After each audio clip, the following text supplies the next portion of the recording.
Republic of Iran if the Iranian government carried out an assassination attempt against him. Joining us now is Richard Stengel, former Undersecretary of State for Public Diplomacy and Public Affairs under President Obama, an MS Now political analyst. Richard, thank you so much for joining us this morning.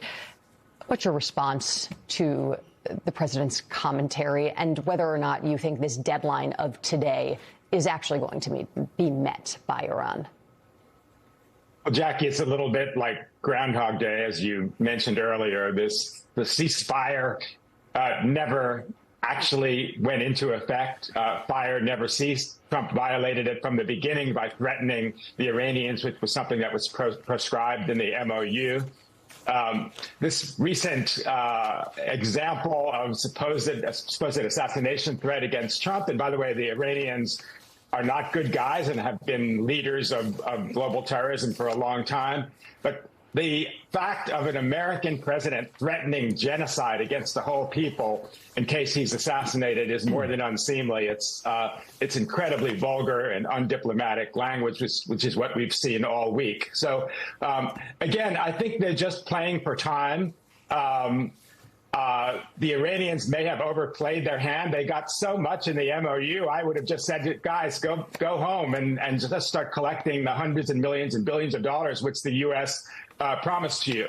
But what I think ultimately will happen is sort of like what has happened in Gaza. We're not talking about Gaza anymore. Where was the great peace deal in Gaza? Well, I think Trump will just kick this down the road for months and even years, and there'll be occasional flare-ups, but there'll never be a nuclear deal along the lines of what the JCPOA did under Obama. And Richard, you know, there might not be a deal also because the new Supreme Leader this morning, in a statement posted to his Telegram account, he called for revenge for the death of his father, his predecessor, saying it was, quote, the demand of the nation and, quote, must certainly take place. How do you, being a former State Department official, how do you view that comment from the new Supreme Leader, and how do you think that's going over in the West Wing right now?